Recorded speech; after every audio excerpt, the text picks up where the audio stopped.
Elle est là, Rhiannon Nifland, la reine du plongeon de haut vol féminin.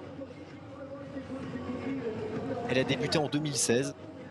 Elle a gagné sa toute première épreuve. Voilà, ça vous pose la chose. Elle a débuté en 2016 et elle a toujours été championne. Elle a gagné sa toute première étape. 18 victoires en 24 compétitions.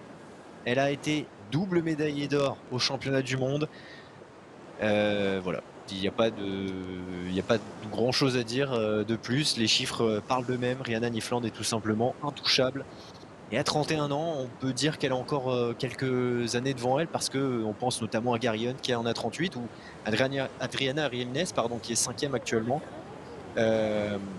qui en a 4e pardon, qui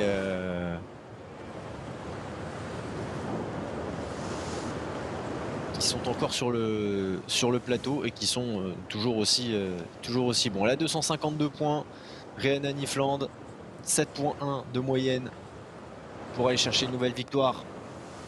Oui.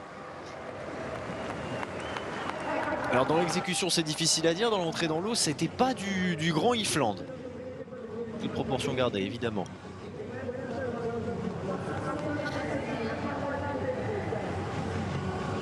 Le sourire quand même de l'Australienne. Mais attention, attention, on a vu que il y a eu des places qui ont beaucoup changé hein, pendant cette dernière série de plongeons, que ce soit à l'arrière ou à l'avant du classement. On voit triple saut périlleux arrière. Ah, l'entrée dans l'eau est pas bonne du tout. Le reste du saut, par contre, pas de problème pour Ifland.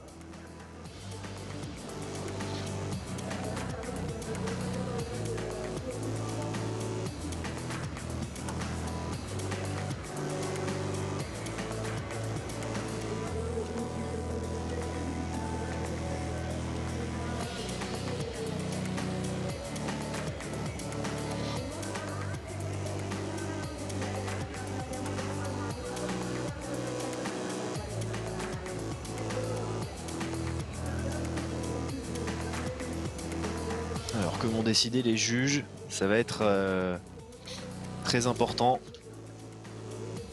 Est-ce qu'on aura une 6e victoire pour Rhiannon Nifland? Est-ce qu'on aura une 2e victoire pour Molly Carlson? Est-ce que le titre est déjà joué ou est-ce qu'il y aura une infime chance de voir Molly Carlson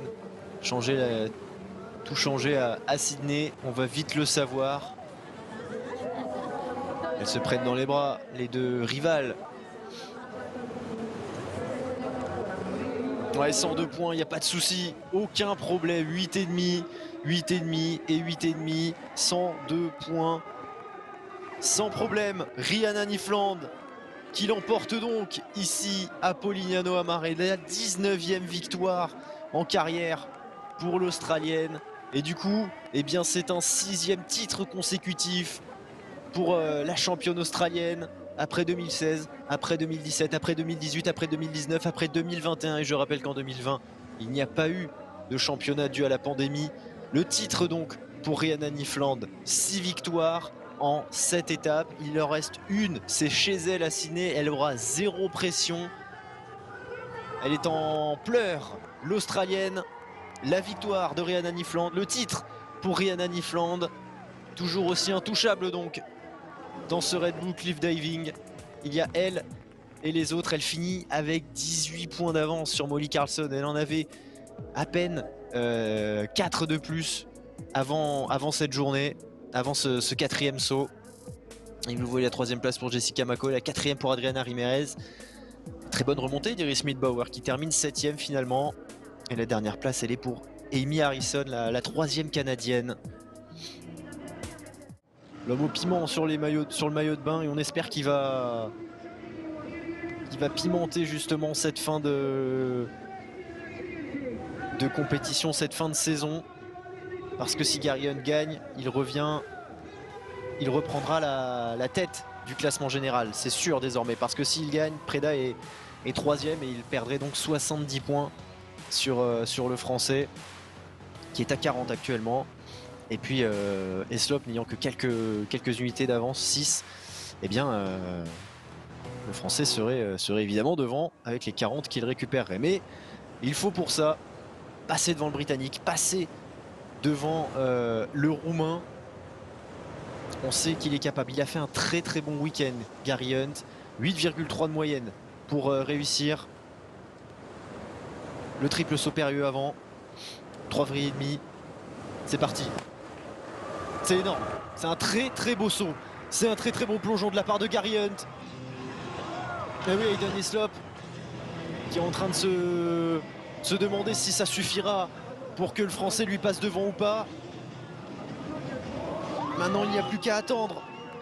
Est-ce que le Français va signer une 40e victoire? Rendez-vous compte, le podium il est sûr. Hein. Le podium il est sûr, c'est sa 80e épreuve, c'est son 67e podium. Voilà, ça on peut déjà le dire. Est-ce que ce sera la 40e victoire en 80 épreuves? Une victoire sur 2. Lui qui est double champion du monde de plongeon de haut vol, c'était en 2015 et en 2019. C'était ce sont les épreuves de la FINA, évidemment, qui ont lieu en même temps que les championnats du monde de natation en bassin habituels.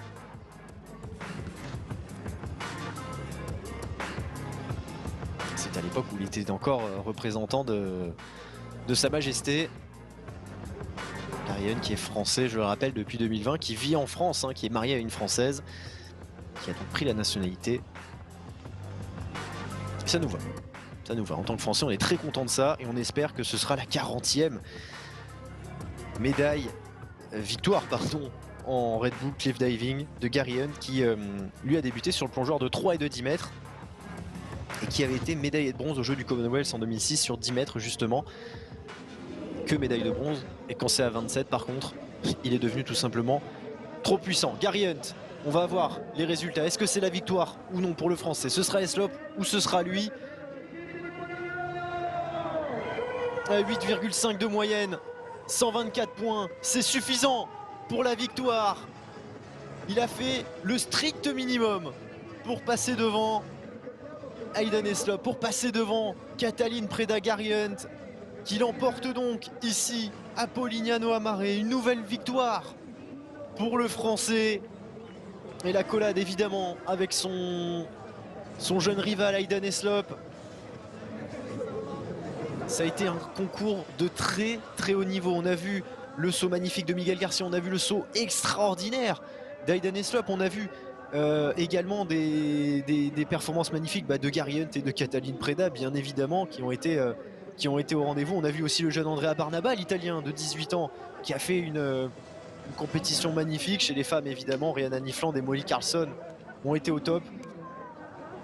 Mais Gary Hunt qui a parfaitement géré la pression mise par Hayden Heslop et qui donc l'emporte pour regarder seulement 4 petits points. Il avait beaucoup plus d'avance avant ce 4e saut, mais ça suffit. Ça suffit, et Heslop et Preda qui ont tout donné sur le 3e plongeon, qui sont passés devant Prigorov et devant Paredes, mais qui ne sont pas allés chercher le Français. 40e victoire sur le Red Bull Cliff Diving de Gary Hunt, 40e victoire en 80 compétitions. Rendez-vous compte, il en gagne une sur 2. Vous voyez la suite du classement, Silchenko seulement 9e, malheureusement l'une des légendes aussi de ce sport, derrière James Liechtenstein. La dernière place pour David Ebaraldi, c'est anecdotique. Superbe 7e place par contre d'Andrea Barnaba, 18 ans seulement, c'était sa première compétition. Et on va revoir certainement l'Italien dans les prochaines semaines, dans les prochaines années déjà, et peut-être à Sydney lors de la toute dernière compétition de l'année. Chez les dames, on l'a dit, c'est fini, Rihanna Nifland est championne. Par contre, chez les hommes, rien n'est fait encore. Je vous laisse admirer les 4 sauts de Gary Hunt de ce week-end.